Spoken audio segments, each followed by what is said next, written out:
جھکائے شرم سے وہ سر اسیر غم آئے یہ نوحہ کرتے ہوئے آپ ہر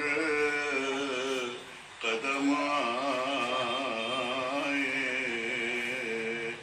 تمام کنبے کو جنگل میں کھو کے ہم آئے تمام کنبے کو جنگل میں کھو کے ہم آئے قریب کوپا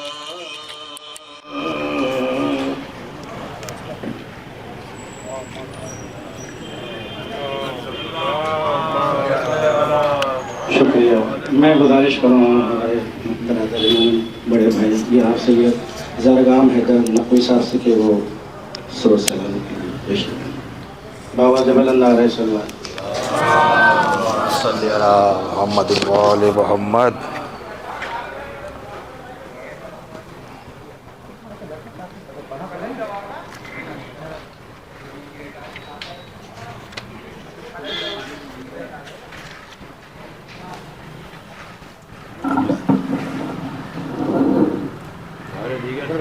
اللہم صلی علی محمد و آل محمد. صغرا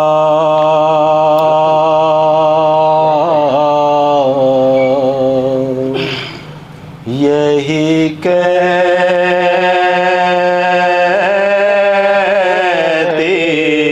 تھی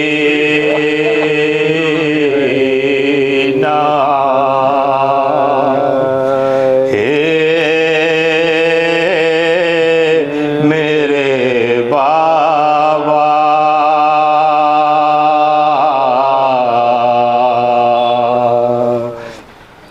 صغرا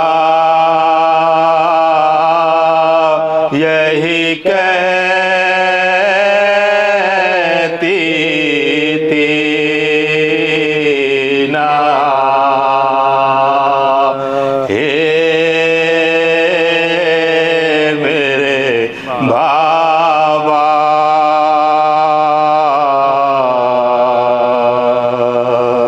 ایسے گئے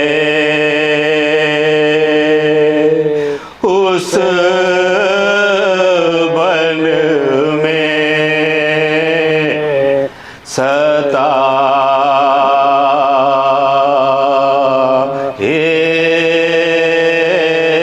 میرے بابا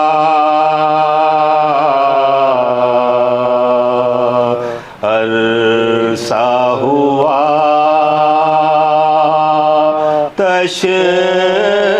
تشریف نہ لائے میرے بابا پرزا بھی کوئی دختر مزتر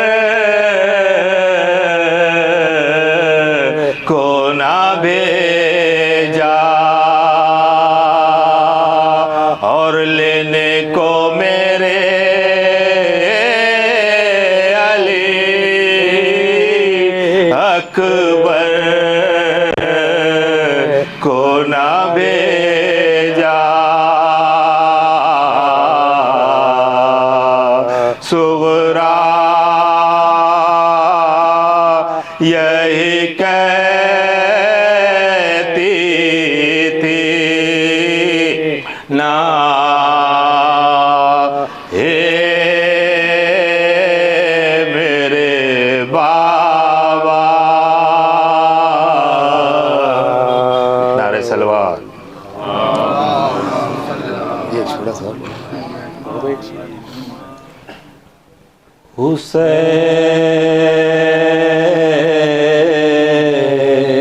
حسین جب کہ چلے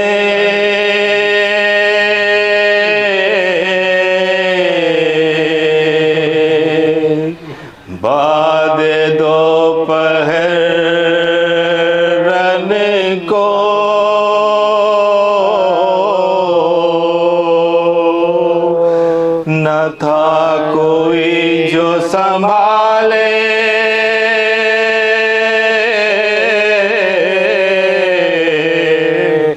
رکاب توسن کو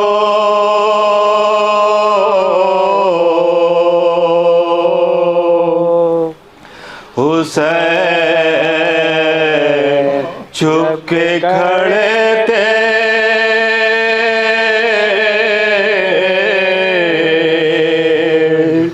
جھکائے گردن کو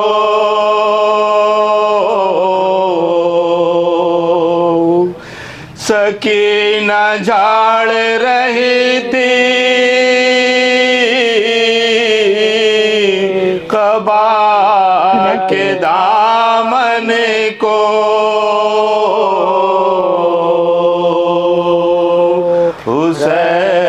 حسین چھپ کے کھڑے تھے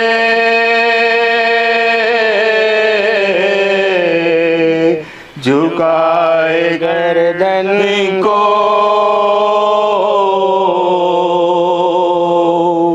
ناصرہ تھا کوئی شاہ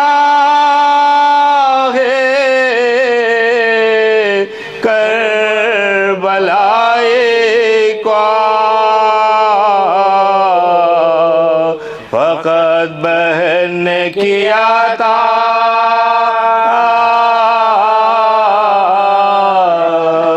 سوار بھائی کو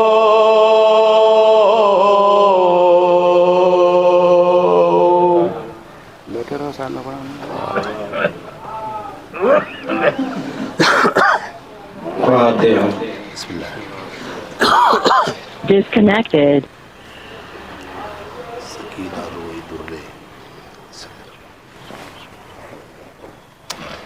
Connected. صلی اللہ آپ کے آنے سے مرسی کی زندہ شاہ ہمارے بڑے بھائی کو دیا ہے مرسی کے لیے آپ لوگوں کی سماعتوں کے حوالے کروں بابا جی بلند نعرہ سے اللہم صلی اللہ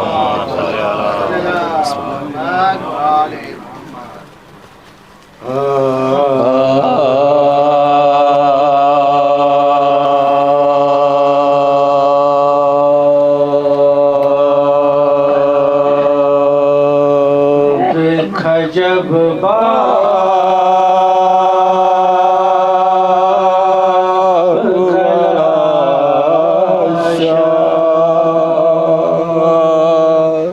تو سکینہ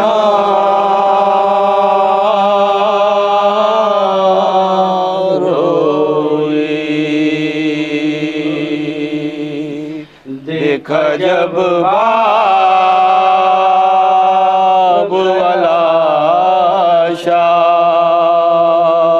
تو سکینہ روئی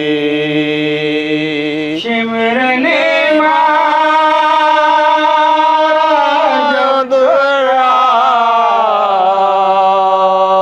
ارے شمرن مارا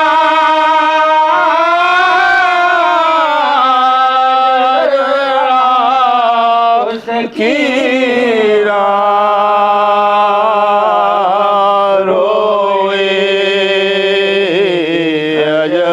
باپ لاشا تو سکینہ روئی نہ ملا پانی اسے آگ بجھانے کے لیے جل گیا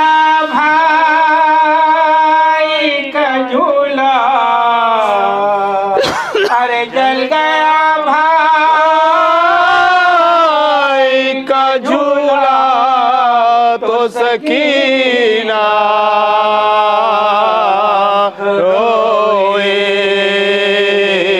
دیکھا جب باپ کا لاشا تو سکینہ روئی سکینہ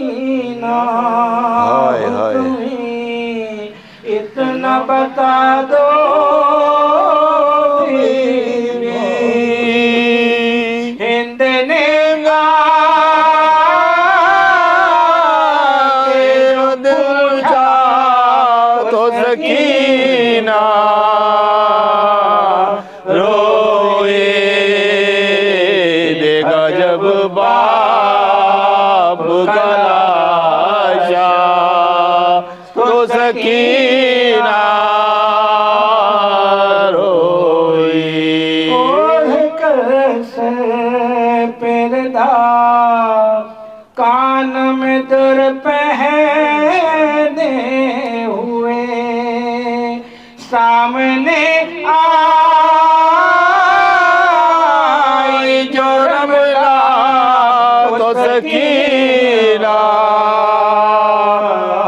روئے دیکھا جب باپ کا لاشا تو سکینہ روئی چاہتی تھی ہائے کہ ہائے وہ لے آئے اسے خیمے میں باپ کا لاشا جو اٹھا ارے باپ کا لاشا نہ اٹھا تو سکینہ روئے دیکھا باپ کا لاشا تو سکینہ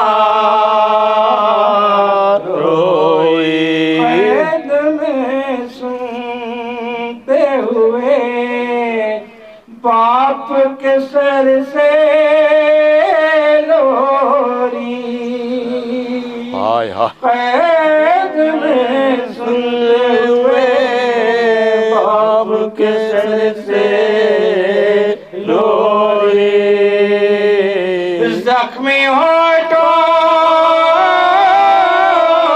کو جو دیکھا تو سکینہ روئے دیکھا جب باپ کا لاشا تو سکینہ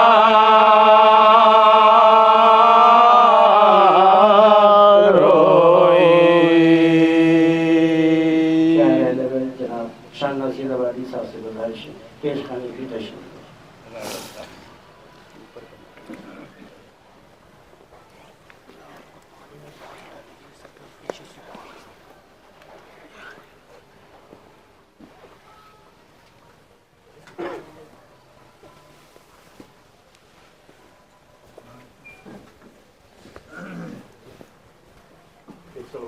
اللہم صلی علی محمد وآل محمد اللہم صلی علی محمد وآل محمد موت کے حوالے سے جو پڑھتا ہوں شاید کہ کس کو پتا ہے کب یہ بکھر جائے زندگی، کس کو پتا ہے کب یہ بکھر جائے زندگی، ایسے عمل کرو کہ سنور جائے زندگی، ایسے عمل کرو کہ سنور جائے زندگی۔ بطور خاص شعر کہ کچھ خوف ہی نہیں ہے حرام و حلال کا، کچھ خوف ہی نہیں ہے حرام و حلال کا، اور آرزو ہے یہ کہ نکھر جائے زندگی، اور آرزو ہے یہ کہ نکھر جائے زندگی۔ مقطع شعر بھی دیکھیے گا کہ اتنی حیات شان کی دے رب ذوالجلال، اتنی حیات شان کی دے رب ذوالجلال، عزت کے ساتھ جتنی گزر جائے زندگی، کس کو پتہ ہے کب یہ بکھر جائے زندگی، ایسے عمل کرو کہ سنور جائے زندگی۔ صلوات پڑھیں محمد وآل محمد۔ ایک مطلع اور دو تین شعر، اور ہماری شاعری میں پیغام کے علاوہ کچھ ہوتا نہیں ہے، اس لیے صلوات پڑھیں محمد وآل محمد۔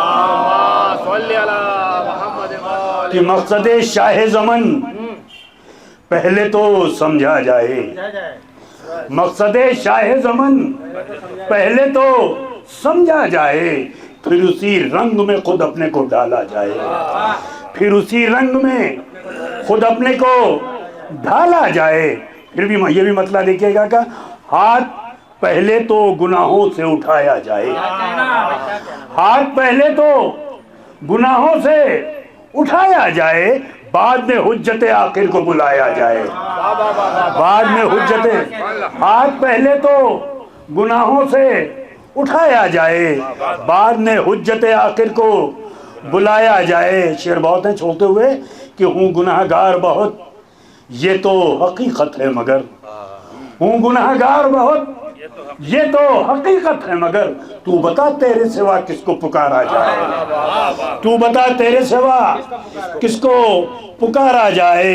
اور میرا کردار ہو ایسا کہ کہے میرا امام، میرا کردار ہو ایسا کہ کہے میرا امام، میرے عاشق کو میرے پاس میں رکھا جائے، میرے عاشق کو میرے پاس میں رکھا جائے۔ ہو عمل ایسا کہ اللہ کہے محشر میں، ہو عمل ایسا کہ اللہ کہے محشر میں، میرا تابع ہے اسے خلد میں بھیجا جائے، میرا تابع ہے اسے خلد میں بھیجا جائے۔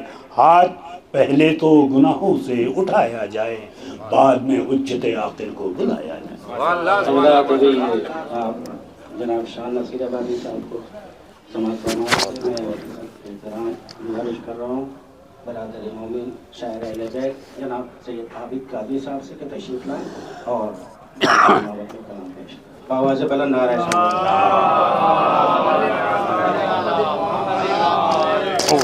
معاف کرنا اللہم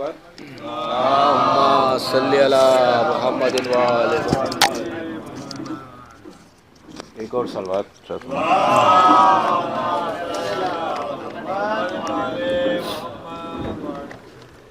سامعین محترم، دامن وقت میں اتنی گنجائش نہیں ہے اور قبلہ کو تقریر فرمانی ہے۔ 4-5 منٹ کی زحمت حالات حاضرہ کے حوالے سے حاضر کرتا ہوں۔ سماعت فرمائیں، مطلع سماعت فرمائیں کہ سکون قلب ہمارا تو سجدہ گاہ میں تھا، سکون قلب ہمارا تو سجدہ گاہ میں تھا، زمانہ کر جو رہا تھا وہ سب نگاہ میں تھا۔ سکون قلب ہمارا تو سجدہ گاہ میں تھا، زمانہ کر جو رہا تھا وہ سب نگاہ میں تھا۔ وہ سلام میرے نبی پر مٹا دیا جس نے، سلام میرے نبی پر مٹا دیا جس نے، وہ جو بھی فرق غلاموں میں اور شاہ میں تھا۔ کہ سلام میرے نبی پر مٹا دیا جس نے، وہ جو بھی فرق غلاموں میں اور شاہ میں تھا۔ اور یہ ایک باریک سا شعر ارباب نظر کے حوالے کرتا ہوں کہ سلام میرے نبی پر مٹا دیا جس نے، وہ جو بھی فرق غلاموں میں اور شاہ میں تھا۔ اور یہ شعر کہ قرآنی فکر، قبلہ سماعت فرمائیں، کہ قرآنی فکر عمل بھی ہے اور عبادت بھی، قرآنی فکر عمل بھی ہے اور عبادت بھی، ہمارا وقت تو سارا ہی خانقاہ میں تھا۔ کہ قرآنی فکر عمل بھی ہے اور عبادت بھی، ہمارا وقت تو سارا ہی خانقاہ میں تھا۔ اور یہ 2 سال سے غازہ کی نسل کشی اور عرب، سماعت فرمائیے شعر کہ ہمارا وقت تو سارا ہی خانقاہ میں تھا، اور مجاہدین غزہ کل عرب کو ٹوکیں گے، مجاہدین غزہ کل عرب کو ٹوکیں گے، تمہارا سارا قبیلہ تو تفریح گاہ میں تھا۔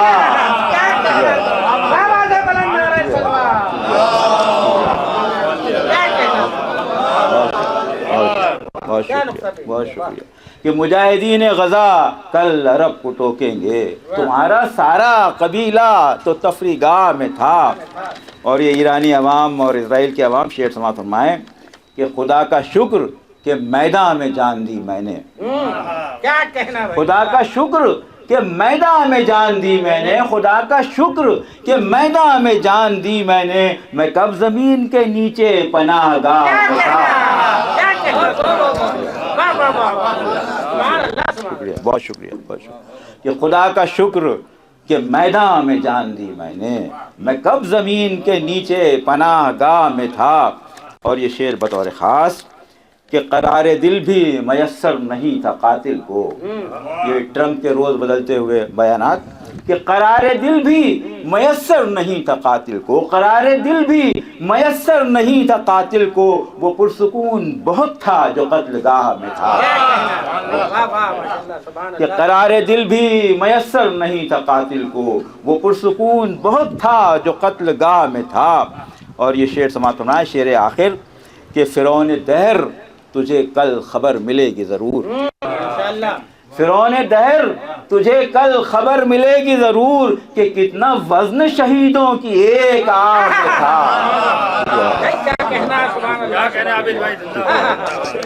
شکریہ کہ فرعون دہر تجھے کل خبر ملے گی ضرور، بہت شکریہ کہ فرعون دہر تجھے کل خبر ملے گی ضرور، کہ کتنا وزن شہیدوں کی ایک آنکھ میں تھا۔ بہت شکریہ، بہت شکریہ۔ جناب عابد قادری صاحب کو اب اس سلسلے کے آخری ذاکر کو میں آپ کے سامنے پیش، اس کے بعد مولانا کی مجلس صاحب لوگ خطاب سنو۔ جناب ابوذر صاحب سے گزارش ہے تشریف لائیں، آپ ممبئی سے تشریف لائیں، اور اس کے بعد مولانا کو بابا جبل نعرہ صلی علی محمد و آل محمد۔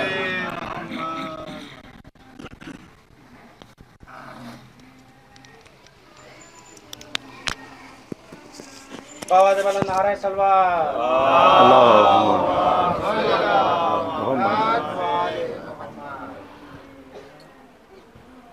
کون سا رنج تھا جوش سے اٹھایا نہ گیا،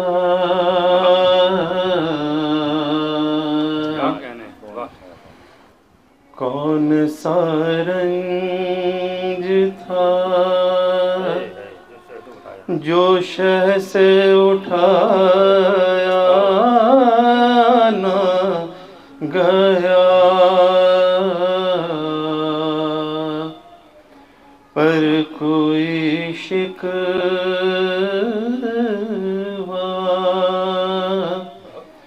زباں پہ کبھی لایا نہ گیا، کون سا رنج تھا چاہک برنے کے دیکھے نہ پدر زخم جگر، چاہک برنے کے دیکھے نہ پدر زخم جگر، خون اس جوش سے ابلا کے چھپایا نہ گیا، خون اس جوش سے ابلا کے چھپایا نہ گیا، کون سا رنج تھا بولی مالا شاہ اکبر کی بلائیں لے کر، بولی مالا شاہ اکبر کی بلائیں لے کر، تم کو نوشاہ میرے لال بنایا نہ گیا، کو نوشاہ میرے لال بنا یا نہ گیا ٹکڑے ٹکڑے تھا بدن فرق تھا پارا پارا ٹکڑے ٹکڑے تھا بدن فرق تھا پارا پارا شاہ سے لاشِ عباس اٹھایا نہ گیا شاہ سے لاشِ عباس اٹھایا نہ گیا کون سا رنج تھا جس طرح سید سجاد کو پہنچی ایذا کوئی بیمار بھی اس طرح ستایا نہ گیا کوئی بیمار بھی اس طرح ستایا نہ گیا کون سا رنج تھا آواز بلند چلو یہ حضور صاحب کو خطاب کروا رہے تھے اپنے بسر احترام گزارش کر رہا ہوں آج کی اس میٹنگ کو خطاب کروانے کے لیے مولانا سید انتظام حیدر صاحب جو شکنا ہیں آج اس مجلس سے بچتے جو کہ ہمارے مرد مومن مرحوم سید اکبر مرزادی صاحب کے سلسلے میں منعقد کی جائے گی آپ سب سے گزارش ہے بآواز بلند نعرہ صلوات سے ملوانا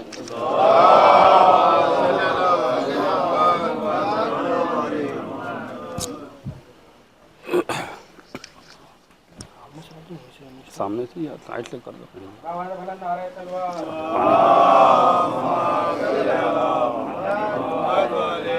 بہت اوپر کر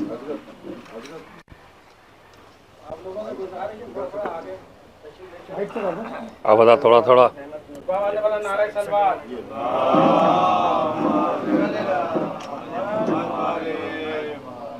تھوڑا تو اوپر کر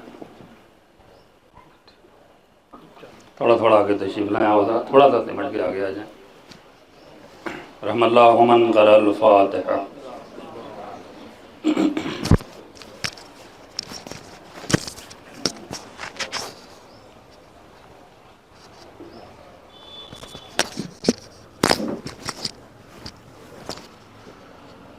اعوذ باللہ من الشیطان اللعین الرجیم بسم اللہ الرحمن الرحیم الحمد للہ رب العالمین والصلاة والسلام علی اشرف الانبیاء والمرسلین المخاطب بطہ و یاسین سیدنا و نبینا و طبیب قلوبنا وانیس نفوسنا مولانا مقتدانا ہادینا الامی المکی المدنی العرشی الہاشمی سدرۃ المنتہا قاب قوسین محبوب رب المشرقین والمغربین جد الحسن والحسین ابی القاسم محمد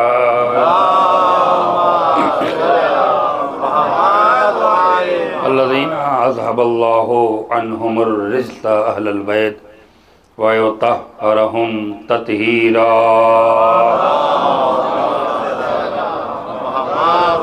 وعلى أهل بيته الطيبين الطاهرين المعصومين المظلومين المنتخبين المنتجبين ولعنة الدائمة ولا أعدائهم أجمعين من يومنا هذا إلى يوم الدين آمين يا رب العالمين.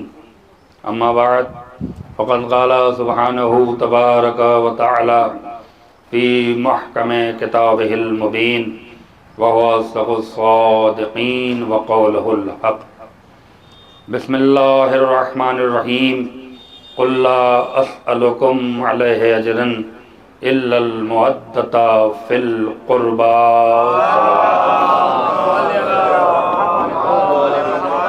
آغاز بیان سے قبل ایک بار سورہ الحمد اور 3 بار سورہ توحید کی تلاوت فرما کے مرحوم جناب سید اکبر موسیٰ ابن جناب سید اعجاز الحسن صاحب مرحوم کی روح کو اصال فرمائیں.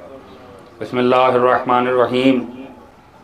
الحمدللہ رب العالمین الرحمن الرحیم مالک یوم الدین ایاک نعبد و ایاک نستعین اهدنا الصراط المستقیم صراط الذین انعمت علیہم غیر المغضوب علیہم ولا الضالین. بسم اللہ الرحمن الرحیم. قل هو اللہ احد اللہ الصمد لم یلد ولم یولد ولم یکن له کفوا احد. بسم اللہ الرحمن الرحیم. قل هو اللہ احد اللہ الصمد لم یلد ولم یولد ولم یکن له کفوا احد. بسم اللہ الرحمن الرحیم. قل هو اللہ احد اللہ الصمد لم یلد ولم یولد ولم یکن له کفوا احد. اللهم صل على محمد وآل محمد. اللهم صل على محمد وآل محمد. اللهم صل على محمد وآل محمد. اس فاتحے کا ثواب محمد وآل محمد کے صدقے میں جناب سید اکبر موسیٰ ابن جناب سید اعجاز الحسن مرحوم کی روح کو محمد وآل محمد کے صدقے میں ایصال ہو. ان کے درجات کی بلندی کے لیے، ان کی مغفرت کے لیے مل جل کر باوض بلند عظمت محمد وآل محمد پر بلند تر صلوات پڑھیں.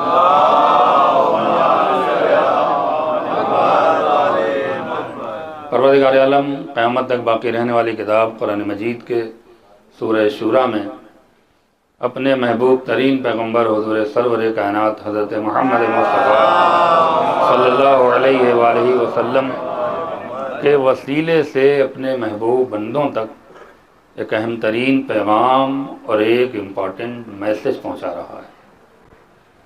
پیغام پہنچاتے ہوئے ارشاد فرما رہا ہے کہ قل لا اسألکم علیہ اجرا. اے میرے حبیب، میرے بندوں سے کہہ دو کہ ان کا پروردگار ان سے ان کی پوری زندگی کی اجرت، ان کو دی ہوئی ہماری تمام نعمتوں کی اجرت، ان پر کی ہوئی ہماری تمام رحمتوں کی بارشوں کی اجرت کچھ بھی نہیں چاہتا الا المودۃ فی القربى. بس انسان کی پوری حیات کی ایک اکیلی اجرت ہے جو خدا کو چاہیے، اور وہ اجرت نہ تمہاری دولت ہے، نہ تمہاری حکومت ہے، نہ تمہاری ثروت ہے، نہ تمہاری شان و شوکت ہے، نہ تمہارا دبدبہ ہے، نہ تمہارا خاندان ہے، نہ تمہارا روب ہے، نہ تمہاری آل اور اولاد ہے. الا المودۃ فی القربى. اگر بندوں کی جانب سے پروردگار کو اجر رسالت کے طور پہ کچھ چاہیے تو صرف اور صرف محبت آل محمد چاہیے.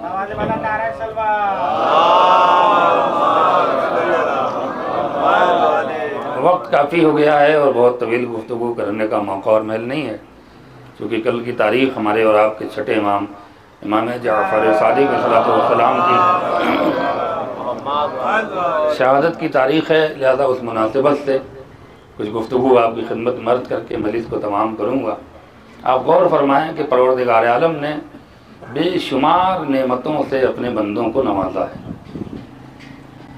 کسی نے معصوم سے پوچھا کہ اللہ نے انسان کو کتنی نعمتیں عطا کی؟ معصوم کا جواب ہے کہ انسان کی زندگی کم ہے، اس کی نعمتیں. آپ غور فرمائیے، ایک انسان اگر 40 سال زندہ رہتا ہے تو وہ فخر کرتا ہے کہ میں 40 سال زندہ ہو گیا. ایک انسان 50 سال زندہ رہتا ہے تو وہ فخر کرتا ہے کہ اللہ نے مجھے 50 سال زندہ رکھا. جو انسان 100 سال زندہ رہ گیا وہ واقعی بڑا خوش نصیب ہے کہ پروردگار عالم نے اس کو دنیا کی نعمتوں سے مستفید ہونے کے لیے ایک طویل عرصہ دیا. آپ غور فرمائیں، 100 سال کی عمر یاد رہی، 80 سال کی عمر یاد رہی، 90 سال کی حیات یاد رہی، 50 سال کا وقفہ یاد رہا، 40 سال کی زندگی یاد رہی، لیکن اس کے درمیان میں اللہ نے اس کی 1000 گنا زیادہ نعمتیں عطا کی، وہ نعمتیں یاد نہیں رہیں۔ بہت ساری نعمتیں ہیں جو ظاہری نعمتیں ہیں، بہت ساری نعمتیں ہیں جو باطنی نعمتیں ہیں۔ مجھے نعمت پر گفتگو نہیں کرنا ہے، پھر کبھی آؤں گا تو نعمت قرآن مجید سے اللہ نے جو نعمتوں کا ذکر کیا ہے، کون سی نعمتیں اس نے ظاہری طور پہ پیدا کی، کون سی باطنی، کون مادی نعمت ہے، کون روحانی نعمت ہے، کون جزئی نعمت ہے، کون کلی نعمت ہے، کون ابدی نعمت ہے، کون غیر ابدی نعمت ہے، کون دنیاوی نعمت ہے، کون اخروی نعمت ہے۔ تو یہ نعمتیں بے شمار ہیں۔ اب ایک جملہ استفسار کرتے ہوئے خطابت آگے بڑھ رہی ہے۔ بھوپال ہمیشہ سنجیدہ مجمع رہا ہے، صاحبان علم تشریف فرما ہیں، اور میں نے اس شہر میں بہت وقت دیا ہے، بہرحال وہ 25-30 سال کا وقفہ نکل گیا، لہذا بہت سے لوگ مجھے پہچانتے ہیں، بہت سے لوگ بھول گئے، اور لہذا اس وقفے کی وجہ سے شاید وہ میری خطابت یاد نہ رہی ہو جو میں نے دوران طالب علم آپ کی خدمت میں عرض کیا تھا ایرانی امباڑے میں۔ کئی سال 5-6 سال میں نے خمسہ پڑھا تھا، لیکن اب یہ سوچ کے اس جملے کی قدر و قیمت کریے گا کہ ہم اس دنیا میں اگر اہل بیت کی نسبت سے جینا چاہتے ہیں اور مرنا چاہتے ہیں تو پھر اس یقین کا انکار نہ کریے گا کہ ہم صرف جینا اور مرنا ہی پسند نہیں کرتے، بلکہ جو نعمتیں ملتی ہیں اسے اہل بیت کا صدقہ بھی سمجھتے ہیں۔ جو نعمتیں ملتی ہیں وہ ہماری اپنی کاوش نہیں ہے، وہ ایک ہم وسیلہ ہیں، مگر جو کچھ ہے وہ صدقہ آل محمد ہے۔ یہ پانی اہل بیت کا صدقہ ہے، یہ سورج اہل بیت کا صدقہ ہے، یہ چاند کی چاندنی اہل بیت کا صدقہ ہے، یہ زمین نہیں فرش اہل بیت کا صدقہ ہے، یہ ہواؤں کی رفتار اہل بیت کا صدقہ ہے، یہ سمندروں کی روانی اہل بیت کا صدقہ ہے، یہ جنگلوں اور صحراؤں کی وہ تمام تلاطم بے شمار دور و دراز تک دکھتی ہوئی وہ ریتیلی زمینیں، یہ سب کچھ اہل بیت کا صدقہ ہیں۔ وہ سب پہاڑوں کے بیچ میں رہنے والے چھوٹے چھوٹے کیڑے مکوڑے جو اپنی آب و ہوا سے زندگی جی رہے ہیں، یہ سب کچھ اہل بیت کا صدقہ ہے۔ یہ وہ صدقہ ہے جو زمین کے اوپر بھی ملتا ہے اور زمین کے اندر بھی ملتا ہے۔ میں کیا عرض کرنا چاہ رہا ہوں، اب یہ ساری نعمتیں دے کر اللہ مانگ کیا رہا ہے؟ مانگ کیا رہا ہے؟ علی کی محبت مانگ رہا ہے، فاطمہ کی محبت مانگ رہا ہے، حسنین کی محبت مانگ رہا ہے، 514 کی محبت مانگ رہا ہے۔ تو اب ایک اختصار کا جملہ صاحبان علم کی نظر کرتے ہوئے خطابت آگے بڑھ رہی ہے۔ فیصلہ کیا ہوا کہ اگر ایک چھوٹے سے چھوٹا مولوی بھی اس آیت کا پہلا نتیجہ نکالے گا تو کیا نکالے گا؟ ہم اس کی تفسیر میں نہیں جانا چاہتے، ہم اس کی تعویل نہیں پیش کرنا چاہتے، لیکن ایک چھوٹا نتیجہ نکالے گا تو یہی نکالے گا کہ دنیا کی ساری نعمتیں ایک طرف، اہل بیت کی محبت کا مرتبہ ایک طرف۔ توجہ فرمائیے گا، دنیا کی ساری نعمتیں ایک طرف، سورج ایک طرف، چاند ایک طرف، زمین ایک طرف، آسمان ایک طرف، پہاڑ ایک طرف، سمندر ایک طرف، دریا ایک طرف، ستارے ایک طرف، فرشتے ایک طرف، یہ ملائکے ایک طرف، ساری نعمتیں ایک خانے میں، اور دوسرے خانے میں آئیے تو محبت آل محمد۔ تو جب یہ ساری نعمتیں مل کر اہل بیت کی محبت کا مقابلہ نہیں کر سکتی تو ایرے غیرے اہل بیت کا کیا مقابلہ کر پائیں گے؟ اس صلوات پڑھ دے محمد و آل محمد پر۔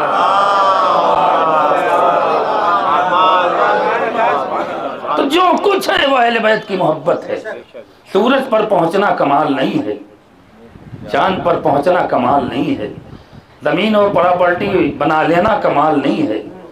اگر سورج اختیار میں ہے اور دل میں علی کی محبت نہیں تو کوئی فائدہ نہیں۔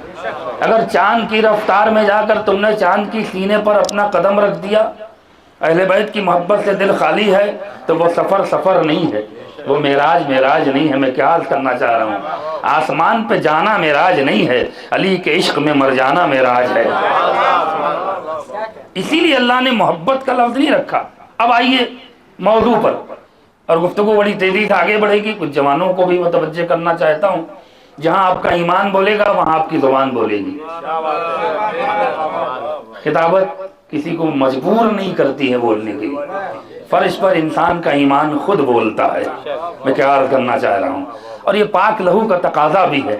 اب ذرا غور سے سنیے گا کہ اس آیت کی سب سے زیادہ آئے معدت، توجہ فرمائیے گا، سب سے زیادہ اگر کسی نے تشہیر، تبلیغ، توضیح، تکمیل اگر کسی امام نے فرمائی ہے تو وہ ہمارے اور آپ کے چھٹے امام امام جعفر صادق.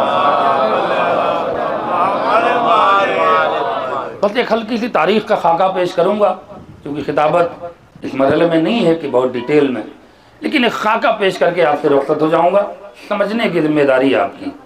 بچوں کو بھی تھوڑا سا انفارمیشن دینا چاہ رہا ہوں اس آیت کے ذیل میں. چھٹے امام واحد آپ مجمع ماشاءاللہ مولا کے چاہنے والے بیٹھے ہیں. کبھی آپ نے غور فرمایا اس میں بیٹھنے والے بہت سارے افراد ہیں، سادات لوگ بھی ہیں.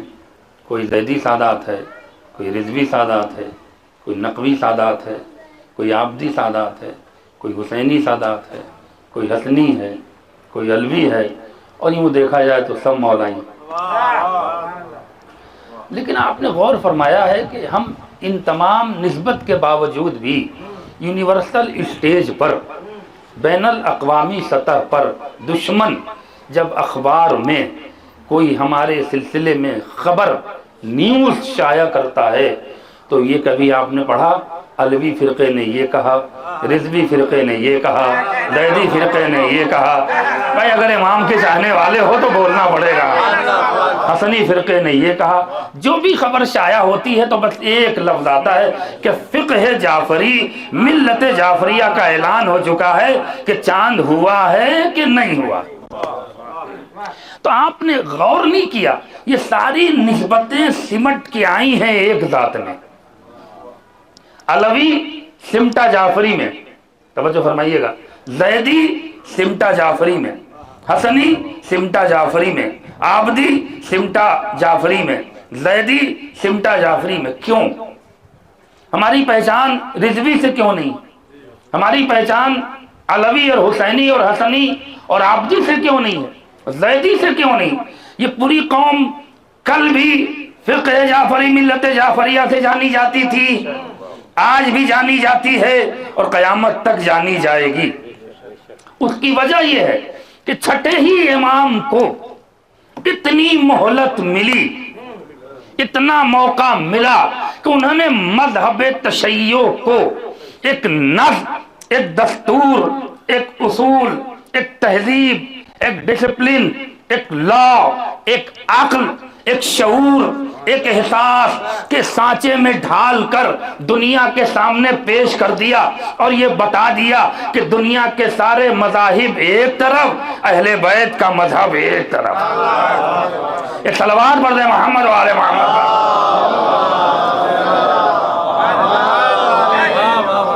تو مذہب کو ایک مکمل جو تصویر بنا کر جس امام نے پیش کیا اور پھر اس کو فالو کرایا، جسے کہا جائے لاگو کرایا، وہ کون ہے؟ ہمارے اور آپ کے چھٹے امام، امام جعفر صادق کا صاحب. عابد بھائی مولا سلامت رکھیں. بہرحال ماشاء اللہ تشریف لائیں، مل جل کر بلند آواز سے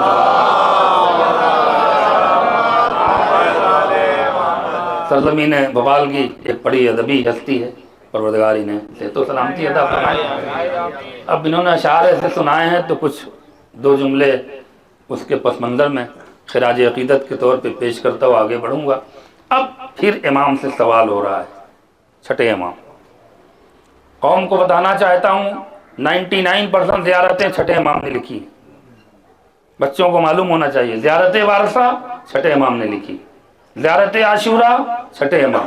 یہ جتنے دینی معلومات، یہ ہسٹری، یہ تاریخ، یہ کربلا، یہ خیبر، یہ خندق، احد، ہمارے امام کی ساری جنگیں، یہ اس سے پہلے کے واقعات، فتح مکہ، مدینہ کی زندگی، معراج، فتح صلح حدیبیہ، امام حسن کی سوانح حیات، یہ سب کچھ جو ایک تسلسل سے ہم تک پہنچا ہے، اس کو پہنچانے والے کون؟ بولیے جس کا کھاتے ہیں نا تھوڑا بولا کریے اس کے لیے. صلوات پڑھ دیں محمد والے محمد. جتنے آپ جو وظائف الابرار کے جو وظائف کی کتابیں ہیں دعاؤں کی اس میں اٹھائیے جتنی زیارتیں ہیں رسول خدا کی چھٹے امام, مولا علی کی زیارت چھٹے امام, بی بی فاطمہ کی زیارت چھٹے امام, جناب خدیجہ کی زیارت چھٹے امام, یہ سب زیارتیں ان کے الفاظ دیکھیے. چلیے اب آئیے کچھ زیارتیں جو ہیں جو چھٹے امام نے نہیں لکھی, زیارت ناہیہ نوے امام کی لکھی ہوئی, امام الجواد کی. تو اب یہ جتنے بھی انفارمیشن فقہ شریعت لا یہ جو کچھ ہم تک پہنچا ہے اس کے پہنچانے میں سب سے بڑا رول سب سے بڑی اہمیت جس امام نے دی ہے وہ ہمارے اور آپ کے چھٹے امام امام جعفر صادق. اب سنیے گا ہسٹری بعد میں تھوڑا سا پس منظر پیش کر دوں تاکہ جو حالات چل رہے ہیں اس میں بھی ہم خراج عقیدت پیش کر کے امام زمانہ کے سامنے کھڑے ہونے کے لائق ہو جائیں.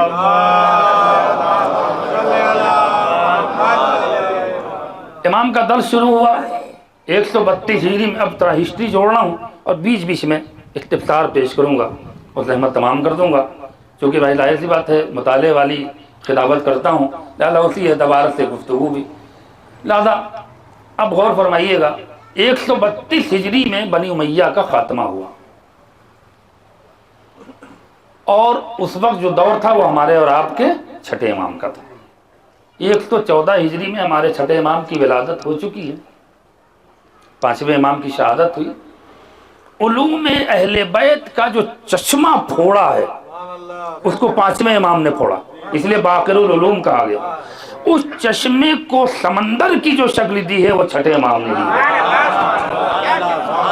میں کچھ کہہ گیا, ایک صلوات پڑھ دیں محمد والے محمد.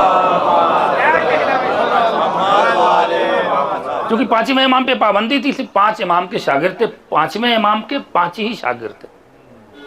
اب ذرا سے گفتگو آگے بڑھ رہی ہے, ماضی کی ہسٹری نہ پوچھیے گا مجھ سے. 132 ہجری میں بنی امیہ کا خاتمہ ہوا. بنی امیہ ایک قبیلہ تھا, ایک خاندان تھا. بہت سے اس میں افراد جو ہیں رسول اللہ سے بھی اپنے کو جوڑتے تھے. بھائی ایسی نسبت پر لاکھوں لعنت ہو, ایسا رشتہ کیا جو اپنے رشتہ دار کو نہ پہچانے. میں کیا عرض کرنا چاہ رہا ہوں, اما جو اپنے رشتہ دار کا نہیں ہوتا وہ پروردگار کا بھی نہیں ہوتا ہے. ایک صلوات پڑھ دیں محمد والے محمد.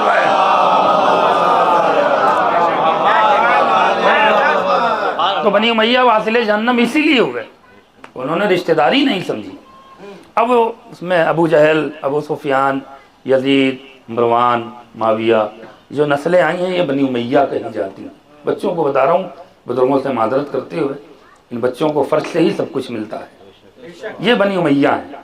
بنی امیہ کا سب سے آخری جو حاکم تھا وہ حجاج ابن یوسف تھا, جس نے سب سے زیادہ یزید کے بعد جو سب سے زیادہ یزیدی رول عطا کیا ہے وہ حجاج ابن, جس نے امام حسین کی قبر کو منہدم کیا تھا اور ان کی قبر کی توہین کیا تھا, جس نے 70 لاکھ زائران امام حسین کو قتل کیا ہے, وہ حجاج ابن یوسف ہے. یہ آخری ملعون ہے. اس کے خاتمے کے بعد 132 ہجری میں بنی عباس کا ایک ایجنڈا تھا. بڑی تیزی سے اس خطابت کے سفر کو طے کروں گا. جس ایجنڈے پہ بنی عباس نے لڑائی لڑی بنی امیہ سے, اسی ایجنڈے نے اسے جتایا. یاد رکھیے گا علی کا کھانے والے, اہل بیت کا صدقہ کھانے والے ہمیشہ حق اور سچ بولتے ہیں. اور یاد رکھیے گا جو اس کی وفاداری میں زندگی گزارتا ہے وہ دنیا میں بھی سرخرو رہتا ہے اور آخرت میں بھی. اہل بیت کے بارے میں کبھی بھی حق بولنے میں نہ موقع دیکھیے گا نہ محل دیکھیے گا کہ باپ ناراض ہو جائے, چچا ناراض میں, دنیا وہاڑ میں جائے. یہ دعا کریے کہ بی بی فاطمہ راضی ہوں, اہل بیت راضی ہوں, تبھی تو آپ سچے وفادار ہیں اہل بیت کے. ورنہ شکلیں دیکھ کے بات کرنے والے اور ہوتے ہیں اور ایمان اور عقیدہ دیکھ کے بات کرنے والے اور ہوتے ہیں. توجہ فرمائیے گا میرے دل. 132 ہجری میں بنی عباس کا خاتمہ ہوا, بنی امیہ کا.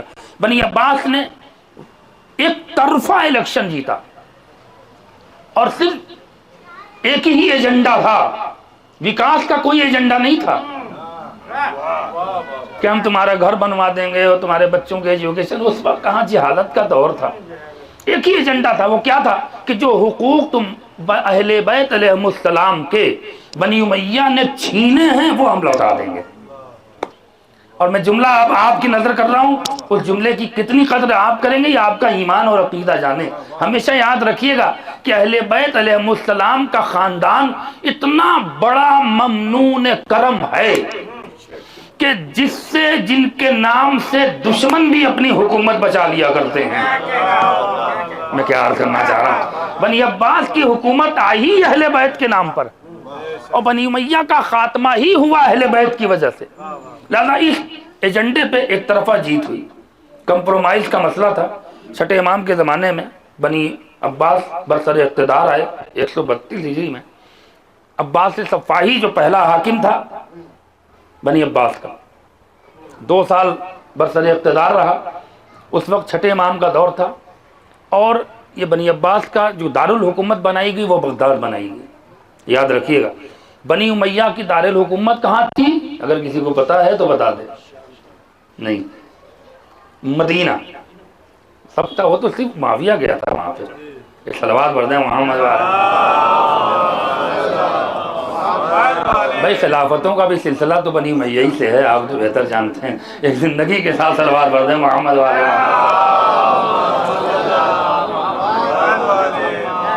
اب وہ معاویہ کیوں گیا وہ پھر کبھی تفصیل تاریخ, کیونکہ اتنا وقت نہیں ہے. اب ذرا غور سے سنیے گا, تاریخ پڑھ رہا ہوں کیونکہ آج چھٹے امام کی شہادت کی تاریخ ہے. اس تاریخ کی مناسبت سے خطابت ہو رہی ہے, اور بڑی ذمہ داری سے میں خطاب کرنے کا عادی رہا ہوں. دعا کریے گا کہ ایسے ہی اگر سچ معنوں میں تاریخ اور موقع اور محل دیکھ کے خطابت ہوتی رہے تو نہ معاشرہ بگڑے گا نہ نسلیں بگڑیں گی. غور فرمایا آپ نے. اب 2 سال گزر گیا. چھٹے امام مدینے میں جیسے پابندیوں پہ تھے ویسے ہی پابندیوں میں تھے. نہ کسی سے ملنے کی اجازت تھی. چھٹے امام کے دور کی بات بتا رہا ہوں.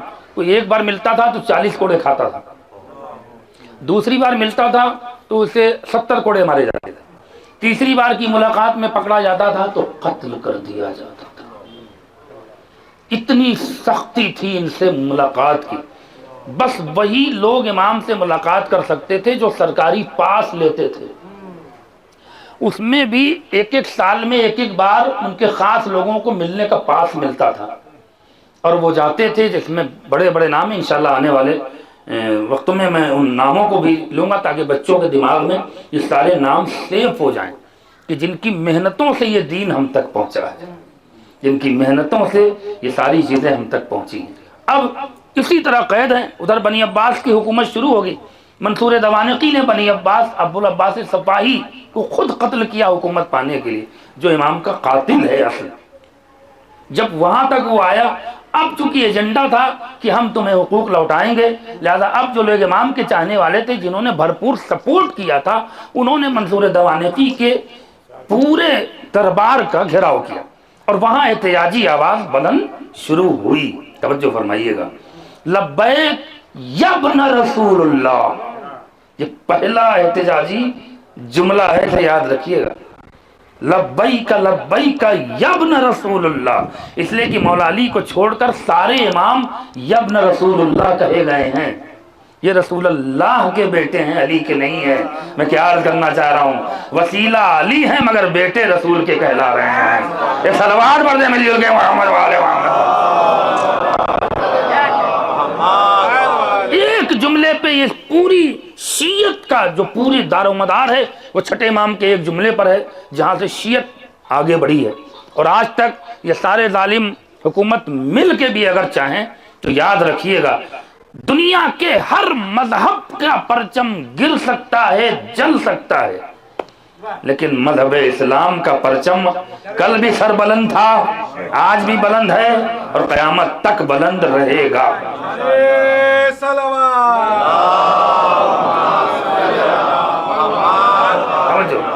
جب احتجاج ہوا منصور دوانقی کے پاس لوگ گئے کہ ارے سرکار باہر تو 10,000 کا مجمع ہے, اور عنقریب وہ دربار کا گیٹ توڑ کے آپ کے قریب آ جائیں گے اور آپ کو کہیں قتل نہ کر دیں. وہ پریشان ہوا, اس نے کہا کیا کیا جائے. ادھر امام کا درس مدینے میں چل رہا ہے خاموشی سے. ایک جملہ کہوں گا اور اس کو صاحبان ادب کے حوالے کر رہا ہوں کہ بڑے تسک و احتشام سے تحقیر و مزاح کے انداز میں اس مصرے کو کہیں ڈھال کر کسی پہ گہری چوٹ ماری جائے تو پھر عقیدہ خود بول دے گا کہ ایک شخص نعمان ابن ثابت جو 2 سال امام جعفر کی شاگردی میں رہا، کیا عرض کروں، تو وقت کا امام بننے لگا۔ ارے میں کیا عرض کرنا چاہ رہا ہوں، اپنے آپ کو وقت کا امام گھوشت کر گیا، اور آج بھی ان کی نسلیں ہیں۔ کون ہے؟ نعمان ابن ثابت، ابو حنیفہ امام اعظم کہلائے۔ ارے لعنت ہو ایسی فکروں پر، جو 2 سال امام سے پڑھے وہ امام اعظم ہو جائے، اور جو پڑھا رہا ہے اس کا کتنا مرتبہ ہوگا؟ کہ صلوات پڑھ دے محمد والے محمد پر۔ کنڈیشن دیکھیے گا، بغداد میں احتجاج ہو رہا ہے، مدینے میں درس چل رہا ہے۔ علم کے بھوکے لوگ علم کے چشمے سے سیراب ہو رہے ہیں، علم کی زکوٰۃ لے رہے ہیں، علم کی خیرات لے رہے ہیں۔ اس لیے ایک راسخون فی العلم کا مصداق باب علم کھول کر بیٹھا تھا کہ دنیا کے درسگاہ سے علم لینے کا معیار اور ہے، در اہل بیت پر آ کر علم لینے کا معیار۔ ادھر احتجاج کیا کریں کہ جتنی جلدی ہو جس ایجنڈے پہ ہم جیتے ہیں اس کو آپ فالو کریے، ورنہ یہ حکومت پلٹ دیں گے۔ کیا کریں؟ فرزند رسول کو مدینے سے بلاؤ۔ کون ہے مدینے میں؟ 6 امام گئے۔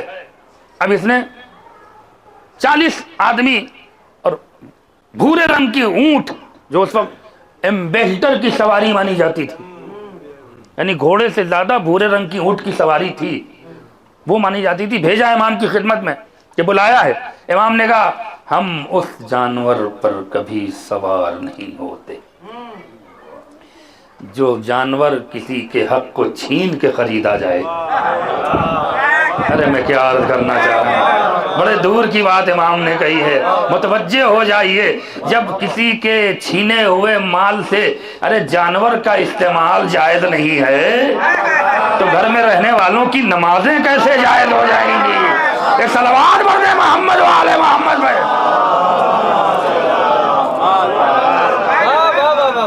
لے جاؤ اپنی سواری، بتاؤ کہ یہ خط کھولا کہ جاؤ فلاں وقت فلاں دن ظہر کے بعد کہہ دینا میں دربار میں آؤں گا۔ چلا آیا، امام نے اپنی سواری نکالی، اپنے 2 شاگردوں کو لیے، 2 صحابی کو لیے۔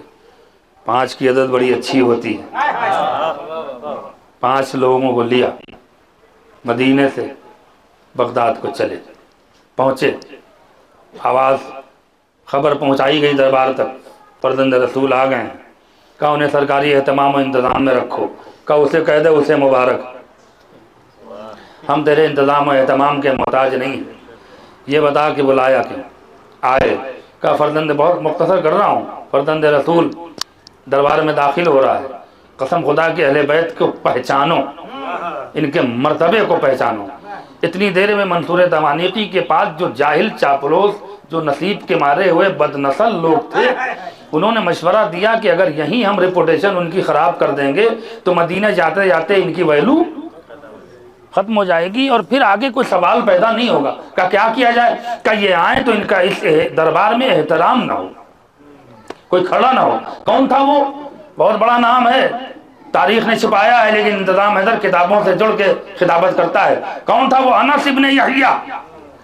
جو لوگ کتابوں سے جڑے ہیں یہ نام بڑا مشہور ہے۔ دنیا کا بدترین انسانوں میں ایک بدترین انسان تھا، جس نے کہا کہ ہم سب سے کہہ رہے ہیں کہ دیکھو فرزند رسول آئے تو احترام نہ کرنا، جو احترام کرے گا وہ ان کے جانے کے بعد سزاوار ہوگا، اس کو انعام نہیں، اور جو احترام نہیں کرے گا ہم اس کو انعام سے نوازیں گے۔ امام منصور دمانیقی کے دربار سے چند قدم ابھی دور ہے، ادھر انس ابن یحییٰ دربار میں بیٹھ کر 10,000 کا مجمع ہے، عمرا، روسا، علماء، یہ سارے بیٹھے ہوئے مسند نشین، ان سے کہہ رہا کوئی خبردار کھڑا نہ ہو، یہ میرا حاکم بھی کھڑا نہیں ہوگا نہ ہم کھڑے ہوں گے، تب سمجھ میں آئے گا کہ اس دربار کا مرتبہ کیا ہے اور میرے حاکم کی فضیلت کیا ہے۔ لیکن سلام ہو تاریخ لکھنے والوں پر، سلام ہو اس تاریخ کے لکھنے والوں پر، جیسے ہی امام نے قدم دروار منصور دمانقی میں رکھا، سب سے پہلے جس نے احترام کیا وہ انس ابن یحییٰ ہی تھا۔ سارا دربار کھڑا ہو گیا، جب امام جانے لگے تو اس سے پوچھنے لگے واہ بھائی واہ، تو ہی منع کر رہا تھا اور تو ہی سب سے پہلے کھڑا ہو گیا۔ سر پیٹ کے کہتا کیا کریں، یہ خاندان ہی ایسا ہے۔ صلوات پڑھ دے محمد والے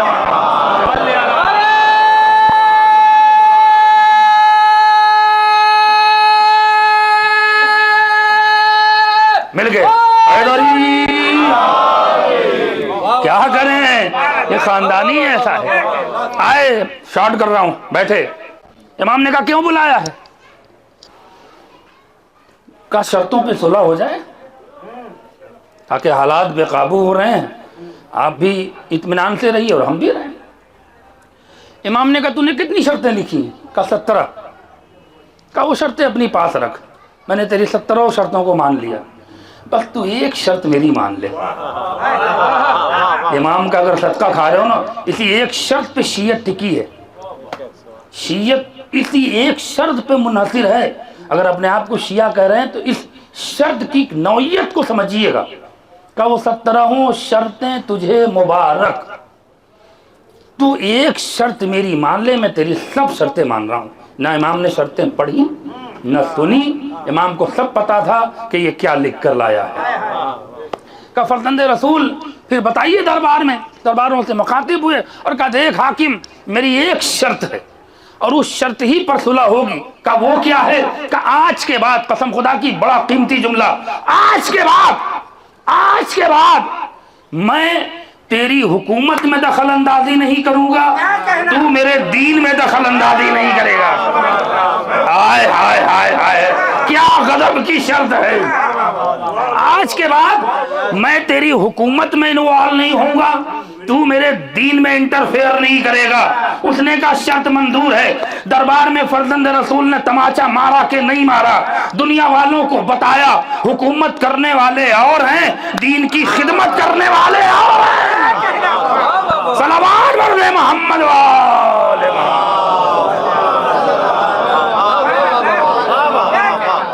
ملی شرط، کمپرومائز ہوا، امام چلے، آئے، مدینے میں شور ہوا، استقبال ہوا فرزند رسول کا، چھٹے امام کا۔ امام پھر کچھ دن اسی تاریک کوٹھری میں گزار رہے ہیں، پھر لوگ متحیر ہوئے، صلح ہو گئی حاکم سے، لوگ ملنے کیوں نہیں آ رہے ہیں؟ امام نے سب کو منع کیا کہ جب تک سرکاری اعلان نہ ہو۔ اعلان کے بعد پھر وہاں تک خبر پہنچی، بغداد سے سرکاری آدمی چلا، وہ جو ڈھول تاشا پیٹ کر منادی سرکاری اعلان کرتا تھا، اے مدینے والو، آج کے بعد فرزند رسول سے ساری پابندیاں ہٹا لی گئی ہیں، جو ملنا چاہے کھل کے ملے، سلامت رہیے سلامت رہیے، جو کھل کے ملنا چاہے کھل کے ملے۔ اب امام کی درسگاہ کھولی گئی، سرکاری تالا بند تھا، سرکاری آدمی آئے، سرکاری تالا کھلا، بھئی کمال کی بات ہے، اس پر غلاف پڑا ہوا تھا، وہ درسگاہ ڈھانک دی گئی تھی۔ جیسے ہی اس درسگاہ سے چادر ہٹی، لوگوں نے دروازہ گننا شروع کیا تو عدد نکلا 12۔ نہیں آپ متوجہ نہیں ہوئے، عدد نکلی 12۔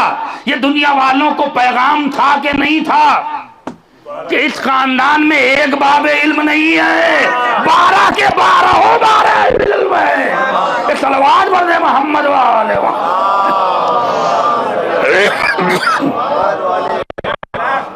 6 مہینہ میرے امام نے محنت کی۔ پہلے دن درس، امام پنجم کے 5 شاگردوں کو لے کر بیٹھے، تاریخ پڑھ رہا ہوں اور سمیٹ رہی مجلس۔ پہلی سال میں، 1 سال کے اندر 40,000 شاگرد امام کے. سبحان اللہ سبحان اللہ. کیا کہتے عابد بھائی 40,000. اب سنیے گا امام نے کیا کیا.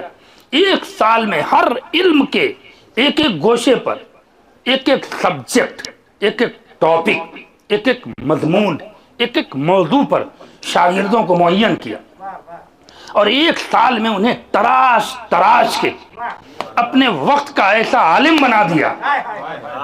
کیا سن رہے ہیں کہ جن کے چیلنج کو آج تک کے مولویوں نے نہ کاٹا ہے نہ کاٹ پائے گا. کون کون تھے وہ؟ توجہ. علوم قرآن میں، علوم تفسیر میں جناب حمران کو امام ششم نے ایک سال میں تراشا. علوم قرآن، علوم تفسیر پڑھی ہے میم رے الف نون. جناب حمران بہت پائے خاندان کے تھے، صاحب علم. ایک سال میں پوری قرآن پر عبور امام نے کروا دیا. کہا تم اس قرآن کے سبجیکٹ کو سنبھالو. توجہ. لغت الادبیات میں جناب ابان ابن تغلب کو ایک سال میں امام نے تراشا، انہیں اس علم کا مجاہد بنایا. توجہ فرما رہے ہیں میرے عزیزو. علوم منطق میں یعنی عقائد کے علوم میں جس شاگرد کو تراش کے چھل کے ایک بہترین عالم بنایا وہ ہے جناب مومن طاق. فقہ میں جس عالم کو تراش فقیہ وقت کا سب سے بڑا بنایا وہ ہے زرارہ ابن اعین. توجہ رہے میرے عزیزو. علوم تفسیر میں اللہ اکبر، علوم حدیث میں جس شخصیت کو تراشا میرے امام نے اپنے شاگردوں کے بیچ میں اس کا نام ہے ابو بصیر. توجہ رہے میرے عزیزو. ابو بصیر یہ بڑے بڑے نام ہیں جو امام کے بڑے مخصوص شاگردوں میں ہیں. اب ان تمام شاگردوں میں چھٹا نام آ رہا ہے جو سب سے بڑا نام ہے، جنہیں بابائے کیمیا کہا گیا. آئے ہائے بھائی، بھوپال پڑھے لکھوں کا مجمع ہے، پڑھے لکھے ہیں، جنہیں گاڈ آف کیمیا کہا گیا، فادر آف کیمسٹری کہا گیا. وہ کون ہیں؟ جابر ابن حیان. آئے ہائے ہائے، جنہیں اس علم میں کیمسٹری کا ایسا عالم بنایا. امام نے یہ چیلنج دیا اپنے چاہنے والوں کو کہ میں فرزند رسول صادق اس بات کا چیلنج کرتا ہوں کہ آج پوری کائنات کے عالم علم کیمسٹری میں، علم کیمیا میں اگر آئیں اور اگر ہمارے اس شاگرد کا مقابلہ کر لیں، اگر یہ ہارا تو میں ہارا، اگر اس کی شکست ہوئی تو میری شکست ہوئی. وہ ہے جابر ابن حیان.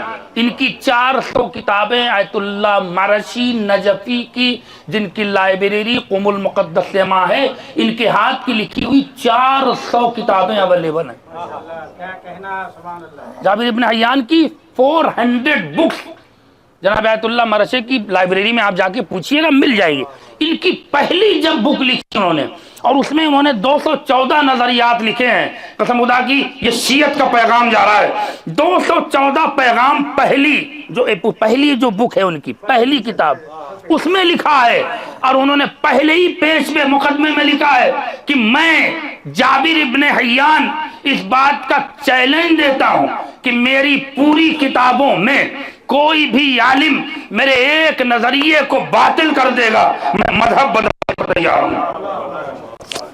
میں مذہب بدلنے نہیں، ہاں متوجہ نہیں ہوئے، مذہب بدلنے کو تیار ہوں. کسی نے کہا ہے جابر ابن حیان اتنا بڑا چیلنج مت دو، اتنا بڑا چیلنج مت دو کہ کہیں پھنس جاؤ. پلٹ کے کہا ارے میں کسی اور کا شاگرد ہوتا تو ڈر جاتا، امام صادق کا شاگرد ہو. صلوات بر دے محمد وآل محمد.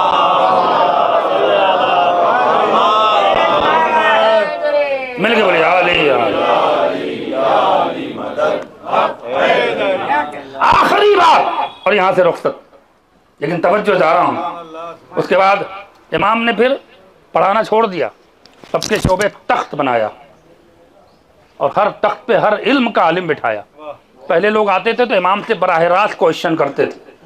اب جب لوگ امام کے پاس آئے کہا کس سبجیکٹ کا سوال ہے؟ تھک رہے ہو تو بتا دو.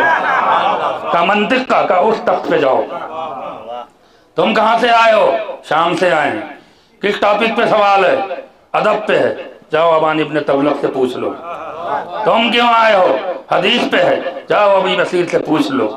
کسی نے سر پھیرے نے کہا ہم 40 میل کا باپیادہ سفر کر کے آئے ہیں اور ہم آپ کے شاگردوں سے تھوڑی پوچھنے آئے ہیں، ہمیں تو آپ سے سوال کرنا تھا اور آپ سے جواب لینا تھا۔ امام نے پلٹ کے کہا جا پہلے اس سے تو پوچھ لے۔ ہائے ہائے ہائے ہائے، اس سے پوچھ لے، تم نے اس سے نہیں پوچھا، گویا مجھ سے پوچھا ہے، اس لیے کہ وہ میرا شاگرد ہے، کسی اور کا شاگرد۔ امام یہ درس دیتے تھے منبر پہ، اب گفتگو ختم ہے، میں عابد بھائی کا اشعار سے اپنی گفتگو کو جوڑ رہا ہوں اور پھر یہاں سے رخصت۔ انشاءاللہ پھر کبھی آپ نے یاد کیا تو اسی سلسلے عشق اور معرفت کی گفتگو آگے بڑھے گی۔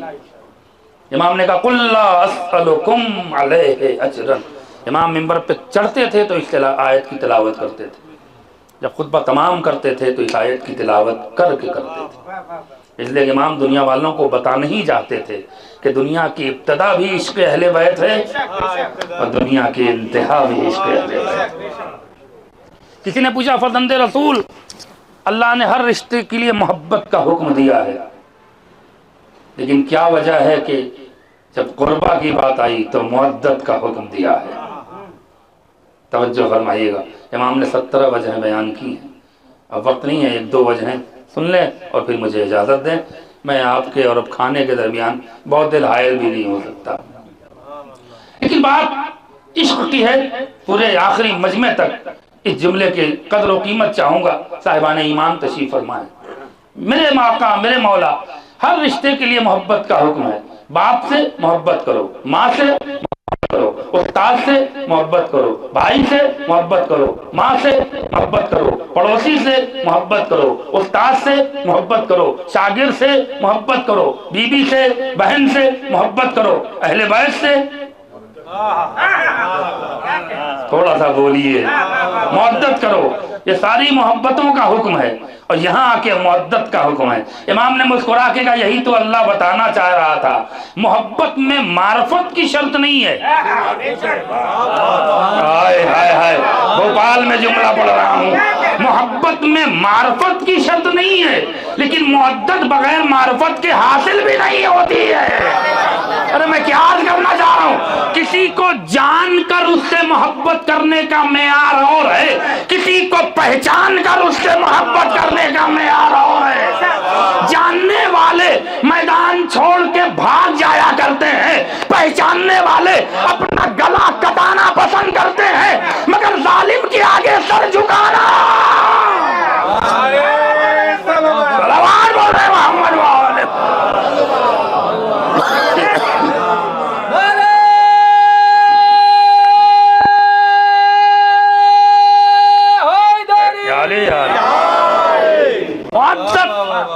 معرفت کے ساتھ ہوتی ہے۔ رہبر معظم معرفت سے لبریز تھے، انہوں نے میسم کو پڑھا تھا، مقداد کو پڑھا تھا، سلمان کو پڑھا تھا، بوذر کو پڑھا تھا، عمار یاسر کو پڑھا تھا۔ وہ تمہارے بنی امیہ بنی عباس کی نسبت کا کوئی عالم نہیں تھا، وہ علوم اہل بیت سے اپنے دل کو لبریز کیے تھے۔ محبت انسان کو ظن اور گمان میں رکھتی ہے، مودت یقین کی معراج پہ رکھتی ہے۔ ارے میں کیا عرض کرنا چاہ رہا ہوں، جو جب تک جو زندہ رہا، میں کیا اگر وہ محبت میں مرتا تو مر کے مر گیا ہوتا۔ نہیں، یہ جملہ ضائع ہو رہا ہے، یہ میری خطابت کا جملہ ہے آخری۔ اگر رہبر معظم محبت میں مرتا تو مر کے مر گیا ہوتا، مودت میں مرا ہے، جتنا وہ زندہ تھا لوگوں نے نہیں جانا، اتنا اس کی شہادت کے بعد لوگوں نے جانا ہے۔ صلوات بولے محمد والے محمد والے۔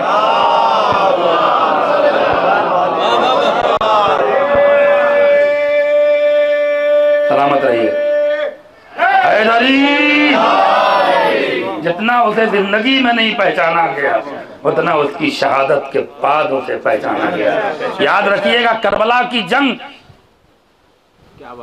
شہادت سے پہلے نہیں جیتی گئی، کربلا کی جنگ شہادت کے بعد جیتی گئی ہے، اور انشاءاللہ یہ بھی جنگ ہم جیتیں گے اور پروردگار ہمیں سرخرو کرے گا. ایک مل جل کے صلوات پڑھ دیں محمد والے محمد. دو جملے اور یہاں سے مسائل. وقت میرا ختم ہو رہا ہے, معذرت چاہ رہا ہوں. چھٹے امام کی گفتگو ختم. امام, اللہ نے مودت مانگی ہے, محبت نہیں. معصوم نے کہا مانگی ہے لیکن ایسے نہیں مانگی ہے, سب کچھ دے کے مانگ رہا ہے. توجہ ہے.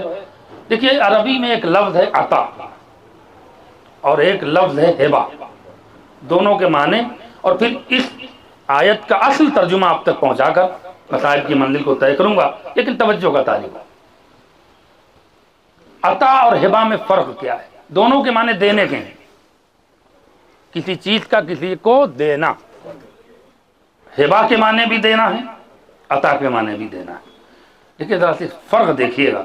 عطا استحقاق دیکھ کر دیا جاتا ہے, نہیں تھوڑا سا سخت اور ثقیل لفظ ہوا ہے.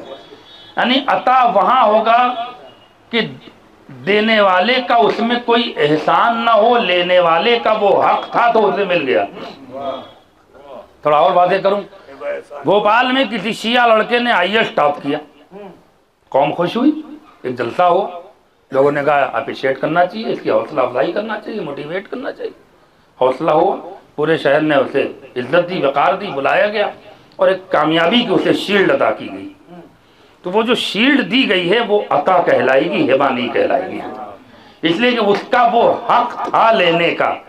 تو جہاں استحقاق ہو وہاں عطا, اور ہبہ میں ایسی کوئی شرط نہیں ہے, لینے والا اس کا مستحق ہو چاہے نہ ہو دے دیا جائے. عطا میں کوئی شرط نہیں ہوتی, اور ہبہ میں دو صورتیں ہیں, بشرط بھی ہیں اور غیر شرط بھی ہیں. مثلا اب یہ تو بھوپال تو بھائی ظاہر سی بات ہے مزدوروں کا شہر ہے, لکھنؤ نوابوں کا شہر ہے. بڑے نواب لوگ گزرے ہیں, بڑی پراپرٹی, بڑی میراث, بڑی جائیدادی. اب وہ ایک نواب صاحب لاولد تھے, لیکن عظمت اہل بیت کو پہچانیے. بس دو جملے کی خطابت ہے, معذرت چاہ رہا ہوں, اس کے مسائل کی منزل کو طے کروں گا. لیکن میں چاہ رہا ہوں کہ اس آخری فقرے میں آپ کا پورا ایمان شریک ہو جائے اور خطابت اپنے کمال کو پہنچ جائے اور مسائل کا بھی حق ادا ہو جائے. تو کوئی نواب صاحب لاولد تھے, پراپرٹی بہت زیادہ تھی, جائیداد تھی. ایک خادم سے اپنے وہ خوش ہوئے. اب جب آخری وقت آئے, انہوں نے دیکھا کہ اب تو یار کوئی بچنے کا چارہ نہیں ہے, اتنی جائیداد ہے, اتنی پراپرٹی ہے, تو اب لاؤ اپنے نوکر کو ہبہ کیا. وہ استحقاق نہیں ہے, توجہ ہے, ہبہ ہے. اب ایک صورت یہ ہے کہ انہوں نے دینے والا کسی کو ہبہ کر رہا ہے بغیر شرط کے, تو وہ اس کا یوز پورا اختیار ہے, چاہے جیسے کرے. لیکن اگر ہبہ شرط کے ساتھ ہے تو جب تک وہ شرط پوری نہیں ہوگی اس کا استعمال جائز. تھوڑا سا بولیے, مجلس تمام ہو رہی ہے, یہ طے ہے. اب نواب صاحب نے پوری پراپرٹی دی, اپنے نوکر سے خوش ہو گئے کہ بھائی یہ گھر تیرے حوالے, یہ مکان تیرے نام, یہ پراپرٹی تیرے نام, یہ جائیداد تیرے نام, یہ تخت و تاج تیرے نام, یہ سلطنت تیرے نام. مگر ایک شرط ہے, شرط ہے کہ جب تک میرے گھر میں رہنا مجلس حسین کرتے رہنا. بھوپال والوں بہت بات بڑی ہو رہی ہے, میں بڑے کم لفظوں میں, مختصر لفظوں میں اس کو سمیٹ کے بیان کر رہا ہوں. اب آئیے فقہ حنبلی, فقہ جعفری, فقہ مالکی, فقہ حنفی میں اس مسلک میں کوئی بھی مسئلے میں اختلاف نہیں ہے. اگر ہبہ بھی شرط ہے تو جب تک اس شرط پہ عمل نہیں ہوگا اس چیز کا استعمال جائز. نواب صاحب نے اگر کسی کو گھر دیا ہے یہ کہہ کے کہ جب تک اس گھر میں رہنا مجلس حسین کرتے رہنا. بہت سے ہمارے بھائی لوگ یہ کنفیوز ہیں کہ اتنی نمازیں برباد کیسے ہوں گی, اتنے روزے ہمارے کیسے برباد ہوں گے, اتنے حج کیسے برباد ہوں گے. اگر انہیں ہبہ کا مسئلہ سمجھ میں آ جائے تو یہ بھی مفہوم سمجھ میں آ جائے. اب ایک انسان نے نواب صاحب کا گھر لیا, جب تک وہ مجلس کرتا رہا اس کا اس گھر میں نماز پڑھنا بھی جائز, روزہ رکھنا بھی جائز, کھانا جائز, اٹھنا جائز, سونا جائز, چلنا جائز, ہر عید کا استعمال جائز. جس دن اس نے مجلس چھوڑی اس گھر میں اس کی نہ نماز جائز، نہ روزہ جائز، نہ حج جائز، نہ کھانا جائز، نہ پینا جائز۔ اب جملہ سنبھالیے گا، اسی طرح پروردگار عالم نے اس کائنات کو بنا کر بندوں کو ہبہ کیا، بندوں کو ہبہ کیا، مگر ایک شرط رکھی، قُلْ لَا أَسْأَلُكُمْ عَلَيْهِ أَجْرًا إِلَّا الْمَوَدَّةَ فِي الْقُرْبَىٰ۔ یہ زمین تمہیں دیا، آسمان تمہیں دیا، چاند تمہیں دیا، ستارے تمہیں دیے، ہوائیں تمہیں دی، پانی تمہیں دیا، گلشن تمہیں دیا، آنکھ تمہیں دیا، زبان تمہیں دیا، عقل تمہیں دیا، قوت سماعت دی، دل دیا، دھڑکن دی، سانس دی، سب کچھ دیا، یہ ساری دنیا تمہارے نام، مگر ایک شرط ہے، جب تک میری دنیا میں رہنا اہل بیت سے محبت کرتے رہنا۔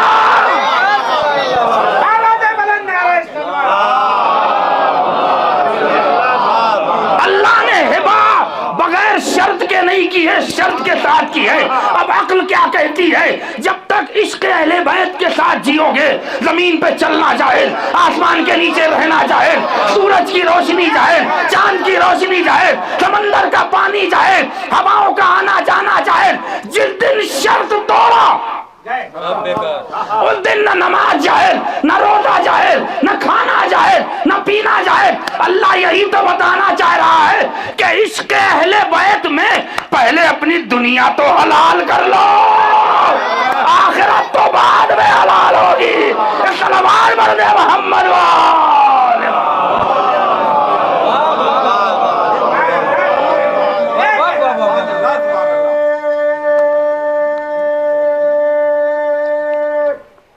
حیدری قل لا اسألكم علیہ الا المودۃ فی القربى۔ بس ارباب ادا، اللہ نے ہمیں پیدا ہی کیا ہے اہل بیت سے محبت کرنے، مگر محبت دعوی والی نہیں، معرفت والی۔ یقین اس منزل پہ ہو کہ قاتل کا انداز اگر یزیدانہ ہے تو ہمارا صبر بھی حسینی جیسا۔ ایک بھائی نے اپنے بھائی کی مجلس کی، بھائی قوت بازو، وہ بھی بڑا بھائی جو باپ کا مقام رکھتا ہے اپنے چھوٹے بھائی کے لیے۔ باپ کا سایہ بھی اٹھا اور پھر بھائی کا بھی سایہ اٹھ گیا۔ بھائی نے بھائی کو بچانے کی کوشش کی، لیکن اللہ کی مصلحت کے آگے ہم سب بے بس ہیں۔ دولتیں صرف کرنے سے کسی کی زندگی کو حاصل نہیں کیا جا سکتا۔ قدرت نے جس کی جو جتنا عمر لکھ دی ہے، بس وہ ایک حرف آخر ہے کہ جس کے بعد پھر کسی دوسرے حرف کی گنجائش نہیں۔ ہاں ارباب ادا، اس شکستہ دلوں کو، اس خانوادے کو کہ جہاں مرحوم کے سارے عزیز و اقارب اس فرش پر بیٹھے ہیں، ہم انہیں تسلیت اور تعزیت یقیناً بس ایک ہی جملے سے دیتے ہیں۔ مرحوم کا اخلاق کیا، ملنا جلنا یقیناً ایک منفرد تھا، ایک انداز الگ تھا، ہر سے بے تکلف ہو کے ہر کام میں آگے آگے۔ یقیناً خانوادے کی جو کمی ہے، اس کمی کو اب پورا کرنا آسان نہیں ہوتا ہے، لیکن یہ سارے غم، یہ سارے صدمے ہمارے دل پر نقش بن کے رہ جاتے ہیں۔ لیکن ہاں، اس غم کا مداوا اگر کسی کو ملتا ہے تو کربلا والوں سے ملتا ہے۔ چھوٹا بھائی اپنے بڑے بھائی کو یاد کر کے رو رہا ہے، لیکن جب عباس یاد آتا ہوگا، حسین کی مظلومیت یاد آتی ہوگی، تو اسی بھائی کو پھر اپنے بھائی کا غم یاد نہیں ہوگا، عباس کی مظلومیت یاد آتی ہوگی، حسین کی غربت یاد آتی ہوگی کہ جہاں ایک بھائی میدان کربلا میں تڑپ تڑپ کے بھائی کو آواز دے رہا، اور بھائی اپنے کمر پہ ہاتھ رکھ کے یہ کہہ رہا ہے، عباس تمہارے مرنے سے میری کمر ٹوٹ گئی۔ اجرکم علی اللہ، خدا آپ کو کسی غم میں نہ رلائے سوائے غم مظلوم کربلا کے۔ چند جملے مصائب کے سنیں، فضائل اگر آپ خاموش ہیں تو شاید اہل بیت معاف کر دیں، لیکن مصائب میں جتنے بیٹھے ہوئے فرش پہ اور فرش کے باہر جہاں تک مجلس کی آواز جاتی ہے، جیسے ہی مصائب شروع ہوتا ہے گویا آپ کا امتحان شروع ہوتا ہے۔ اور امتحان میں ہر چہرے پر فاطمہ بی بی کی نگاہ رہتی ہے، کون ہے جو میرے لال کے غم میں رو رہا ہے، کس کی آنکھوں سے میرے لال کے غم میں آنسو بہ رہے ہیں۔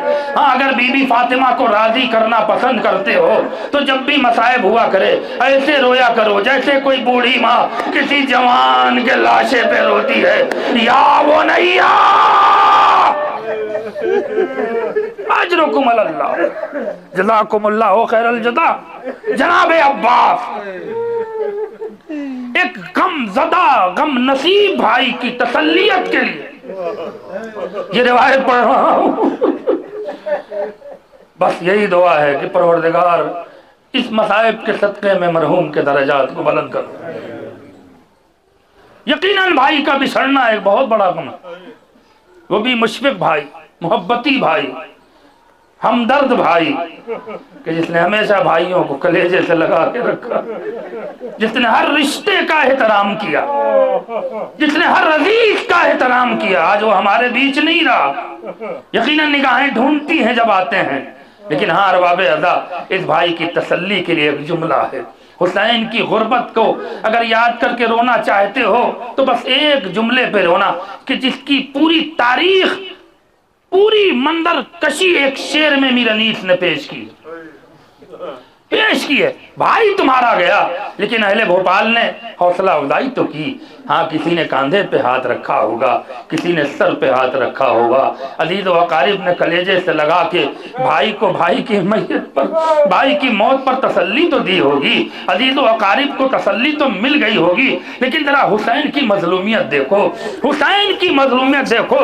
حسین کو سب سے زیادہ رونا اسی بات کا تھا، عباس کی شہادت کی اتنی تکلیف نہیں تھی، اکبر کی جوانی خاک میں ملنے کی اتنی تکلیف نہیں تھی، قاسم کے ٹکڑے ہو جانے کی اتنی تکلیف نہیں تھی، اصغر کو تیر ہرملہ لگنے کی اتنی تکلیف نہیں تھی جتنی تکلیف حسین کو اپنی بے بسی، اپنی غربت اور اپنی مظلومی پہ بھی تھی۔ یہی وجہ ہے کہ ایک بار زینب نے دیکھا میرا بھائی ایسے رو رہا ہے، آنسوؤں کے پرنالے بہ رہے ہیں، دوڑ کے گئی کلیجے سے لگایا، اپنے دامن سے بھائی کے آنسو کو پوچھا، بھیا علی اکبر یاد آ رہا ہے؟ کہا نہیں۔ عباس یاد آ رہا ہے؟ خدا کے لیے آوازیں بلند کرنا۔ کہا نہیں۔ کہا ننھا علی اصغر یاد آ رہا ہے؟ کہا نہیں۔ کہا بھیا پھر ایسے کیوں رو رہے ہو؟ کہا زینب یاد آ رہی ہے۔ کہا بھیا کیسی غربت؟ کہا اس سے بڑی غربت کیا ہوگی کہ عباس مر گئے، علی اکبر جدا ہوا، ارے مجھ سے کسی نے یہ بھی نہ پوچھا کہ کیا ہوا، اے زینب اب میں غریب ہو گیا۔ اس سے بڑی غربت کیا ہوگی کہ میرا بھائی مر جائے، میرا بیٹا مر جائے اور مجھ سے کوئی پوچھنے تک نہ آئے۔ بس ارباب ادا مجلس تمام ہوئی، ایک روایت سنیں، شاید مرحوم کے عزیز و اقارب کو اس جملے سے تسلی مل جائے۔ کتنا بڑا مظلوم ہے میرا آقا، کتنا مجبور ہے میرا آقا کہ بھائی کی لاش اٹھا کر اتنا نہ رویا جتنی اپنی غربت پہ آنسو بہائے۔ روایت کہتی ہے کہ جناب عباس ایک بار نہیں 40 بار اجازت لینے آئے، اور 40 بار حسین کا ایک ہی جواب تھا، عباس تم تو میرے لشکر کے لمبردار۔ لیکن اب علامہ شیخ صدوق نے لکھا ہے کہ جب کوئی نہیں بچا اور جناب عباس کی اضطراب اور بے چینی بڑھی، صرف اس لیے بڑھی کہ اگر میں زندہ رہا اور میرا آقا شہید ہو گیا تو میں فاطمہ زہرا کو کیا منہ دکھاؤں گا۔